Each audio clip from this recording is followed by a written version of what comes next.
Lo que pretendemos con nuestro programa de intervención es atender a tres poblaciones: a los profesionales, a los pacientes y sus familias y un poco a todos, es decir, a estos dos más la población general, con toda una serie de, digamos, de difusión por diferentes medios de informaciones que pueden ser útiles para la población general. Para los profesionales es fundamental porque los enfrenta a la impotencia de no poder con sus medios resolver como quisieran las situaciones que se plantean. Entonces, ante la impotencia, cada persona reacciona de una manera determinada. Unos hacen crisis, otros se ponen, dan el plus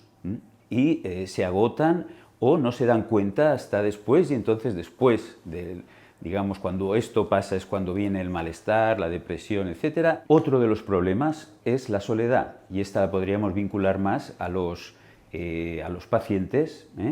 que están aislados y viven una experiencia de la soledad, porque no es solo estar aislado, es que no reciben visitas, y una parte de la población, que son las personas muy mayores, que no tienen acceso a los medios técnicos de comunicación, pues esta soledad es radical. En el hospital se está consiguiendo teléfonos, smartphones, para que puedan comunicarse con su familia y hacérselos llegar. Y el aislamiento. Yo hablaría del aislamiento exterior de las familias, porque realmente pensamos en el aislamiento de los pacientes, pero la familia está aislada porque no puede llegar a sus personas queridas para poder acompañarles, etc., ¿no? Y por último diría el dolor, hablaría del dolor, ¿no? Que el dolor me parece el duelo, cuando digamos los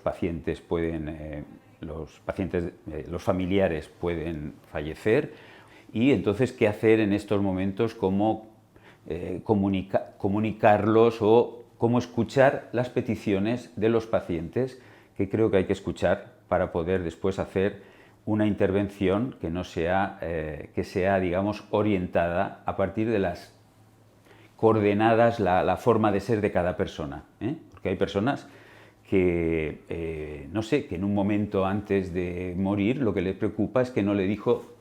no sé qué cosa a un familiar suyo. Y esto es lo más importante, y si lo escuchamos y lo atendemos, entonces puede tranquilizarse, aunque no sea una gran solución.